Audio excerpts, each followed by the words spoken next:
दोस्तों इस वाले वीडियो में हम लोग डिस्कस करेंगे एंग्लो मैसूर वॉर, ठीक है, जिनका टाइम पीरियड था 1767 से 1799 तक। इसमें 4 एंग्लो मैसूर वॉर हुई थी। जो पहली एंग्लो मैसूर वॉर थी वो 1767 से 69 के बीच में हुई। और इसमें क्या हुआ था, मेन रीजंस क्या थे इसके, British expansionist policy. Haider Ali जो था वो उसके फ्रेंड कौन थे, फ्रेंच थे, और फ्रेंच जो थे वो एनिमी थे किसके, ब्रिटिश के। इसलिए हैदर अली और ब्रिटिश के बीच में कॉन्फ्लिक्ट तो होना बनता ही था। फिर 1767 में आप देखोगे हैदर अली ने एक इंग्लिश शिप को डिस्ट्रॉय कर दिया था। फिर आप देखोगे कि ब्रिटिश ने एक अलायंस फॉर्म किया किसके साथ, निज़ाम और मराठा के साथ। लेकिन इस अलायंस को ब्रेक कर दिया हैदर अली ने by using his diplomatic skills. कैसे, निज़ाम को कुछ टेरिटरी दे दिया और जो मराठा थे उनको क्या किया, ये कोलार रीजन दे दिया और उसके बाद 18 लाख कैश में दे दिए। फिर आप देखोगे इन सितंबर 1767 जो एक ब्रिटिश कमांडर था जनरल जोसेफ स्मिथ ने हैदर अली और जो निज़ाम था उसको बैटल ऑफ चेंगाम और बैटल ऑफ तिरुवन्नामलई में हराया, ठीक है। फिर आप देखोगे उसके बाद ट्रीटी ऑफ मद्रास होती है जो कि काफ़ी ह्यूमिलिएटिंग थी ईस्ट इंडिया कंपनी के लिए या ब्रिटिश के लिए, ठीक है। कब हुई थी ये, अप्रैल 1769 में हुई थी। और किसके बीच में हुई थी, हैदर अली और ईस्ट इंडिया कंपनी के बीच में हुई थी। ईस्ट इंडिया कंपनी के साइड से किसने नेगोशिएट किया था, वेरेलेस्ट ने नेगोशिएट किया था। फिर आप देखोगे बोथ साइड जो ने एग्री किया, मतलब हैदर अली और ईस्ट इंडिया कंपनी ने एग्री किया कि ठीक है हमने जो टेरिटरी कॉन्कर करी है एक दूसरे को वापस कर देंगे, ठीक है। पहली बात तो ये होगी। और उन्होंने एक और चीज़ पे सहमति रखी कि अगर कोई भी एनिमी उन पे अटैक करता है तो वो एक दूसरे की हेल्प करेंगे। पहला कंडीशन हो गया है। सेकंड कंडीशन ये था, सेकंड ये हुआ कि जो war indemnity east India company को पे करनी पड़ी, मतलब किसको, हैदर अली को। ये काफ़ी ह्यूमिलिएटिंग था ईस्ट इंडिया कंपनी के लिए। फिर आप देखो कि करूर रीजन जो था उसको हैदर अली ने ले लिया। फिर उसके बाद हैदर अली ने ट्रीटी में ये बोला कि मैं ट्रीटी कर रहा हूँ जो एम्परर ऑफ इंग्लैंड है उनके साथ। कौन थे उस टाइम, जॉर्ज III के साथ, ना कि ईस्ट इंडिया कंपनी के साथ। तो इससे भी ईस्ट इंडिया कंपनी का एग्जिस्टेंस इन इंडिया उसने डिनाई कर दिया, ठीक है। ये भी काफ़ी ह्यूमिलिएटिंग था। फिर आप देखोगे बेदनूर, कारा, ये गुटी और सेरा, ये जो रीजन थे ये रीजन को भी ऑक्युपाई कर लिया किसने, हैदर अली ने। अब हैदर अली ऐसा पहला साउथ का रूलर था जिसने ब्रिटिश को हराया था, ठीक है। ये इंपॉर्टेंट पॉइंट आप ध्यान रखना। अब हम लोग बढ़ते हैं सेकेंड एंग्लो मैसूर वॉर की तरफ। सेकेंड एंग्लो मैसूर वॉर जो थी उसका टाइम पीरियड क्या था, 1780 से 84 के बीच में। इसके मेन रीजंस क्या थे कि जो हैदर अली, जो मराठा थे, उन्होंने अटैक किया हैदर अली के ऊपर 1771 में। और जो पहली ट्रीटी हुई थी, ट्रीटी ऑफ मद्रास, उसमें ये डिसाइड किया गया था कि एक दूसरे को हेल्प करेंगे ईस्ट इंडिया कंपनी और हैदर अली अगर कोई अटैक करता है। लेकिन इसमें ईस्ट इंडिया कंपनी ने इसकी हेल्प नहीं करी हैदर अली की। पहला कारण ये हो गया। सेकेंड ये था कि जो ये हैदर अली था वो गुंटूर रीजन जो आंध्रा में था उसको कैप्चर करना चाहता था।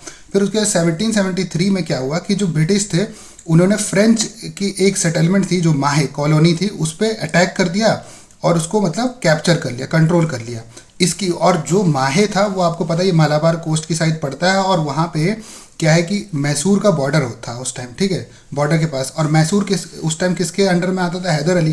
तो ऑब्वियसली कॉन्फ्लिक्ट तो ईस्ट इंडिया कंपनी और हैदर अली में होना ही था।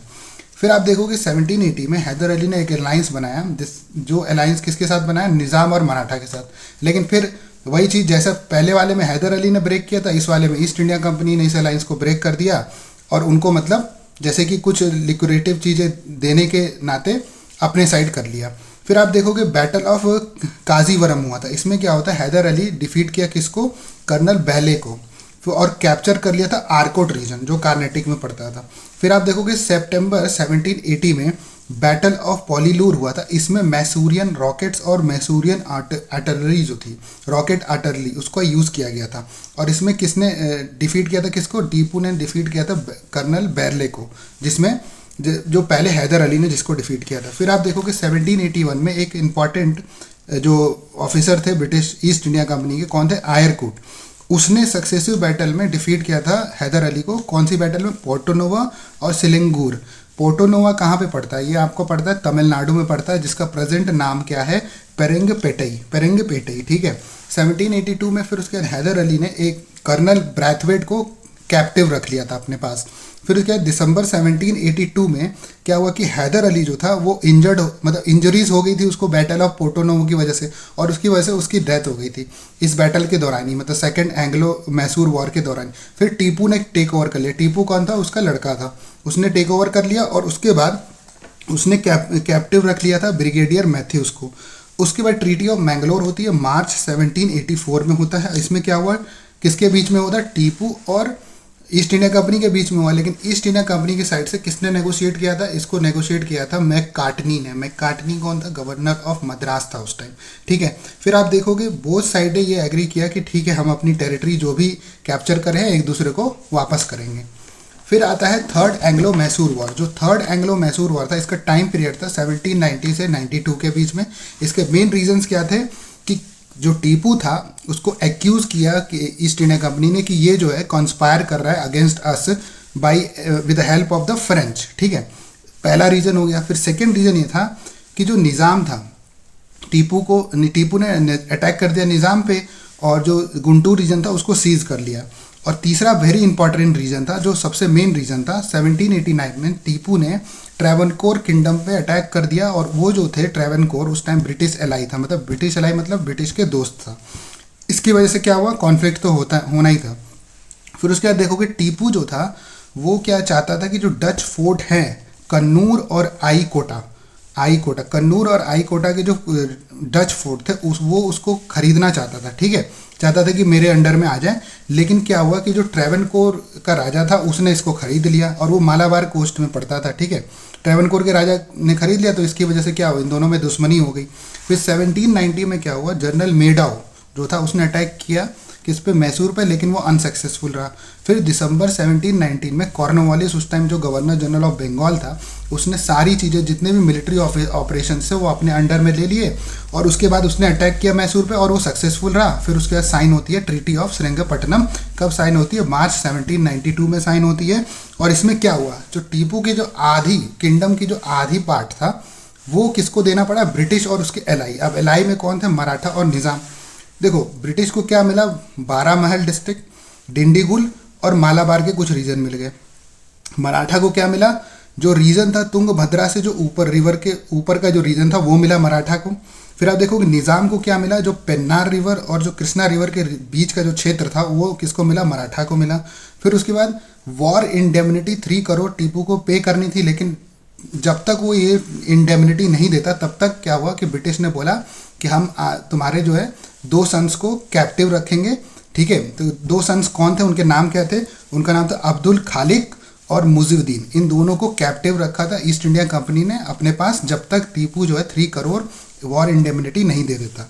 फिर उसके बाद देखोगे जो कॉर्नवालिस था उसने ये बोला इस वॉर के एंड होने पे, बोला कि we crushed our enemy without making our friends strong. Very important statement और ये पूछ सकता है। फिर आप देखोगे फोर्थ एंग्लो मैसूर वॉर हुआ था। इसका टाइम पीरियड क्या था, मतलब ये कब हुआ था, 1799 में हुआ था।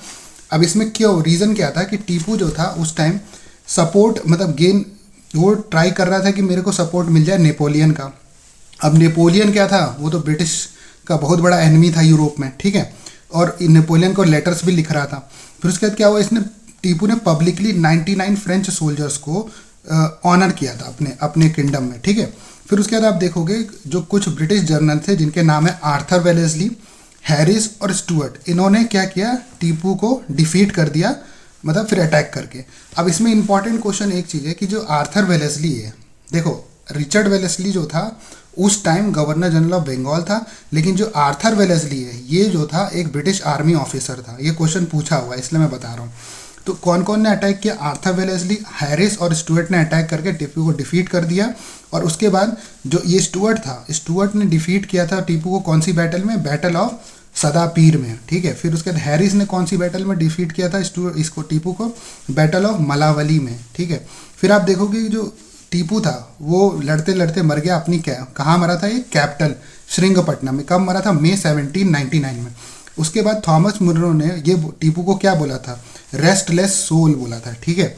फिर उसके जो मराठा थे, अब उसके बाद क्या होना था कि जो मैसूर, जब टीपू की डेथ हो गई उसके बाद मैसूर का पार्टीशन होना था, लेकिन इस पार्टीशन में पार्टिसिपेट करना था निजाम मराठा को भी, लेकिन मराठा ने इसमें पार्टिसिपेट करने से मना कर दिया।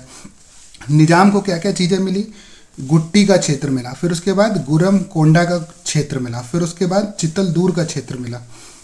ब्रिटिश ईस्ट इंडिया कंपनी को क्या मिला, कनारा, कोयम्बतूर, फिर उसके ये वेनाड फिर उसके बाद आप देखो धारपुरम और श्रीरंगपट्टनम जो मेन एरियाज थे तो इन्होंने ले लिया, ब्रिटिश ईस्ट इंडिया कंपनी ने। फिर आप देखोगे रिचर्ड वेलेस्ली जो था, रिचर्ड वेलेस्ली उस टाइम कौन था? Governor general of Bengal. Arthur Wellesley कौन था? ब्रिटिश आर्मी ऑफिसर था। ध्यान रखना आप लोग, मैं 50 बार ये रिपीट इसलिए कर रहा हूँ ताकि ये पूछता है, कन्फ्यूजन होगा आपको एग्जाम में। फिर उसके बाद देखोगे आप इसको, किसको? British governor general of Bengal Richard Wellesley को क्या टाइटल दिया? किसने दिया title? Lord society of Ireland ने टाइटल दिया था मार्क्विस, मार्क्विस का टाइटल दिया था, ठीक है।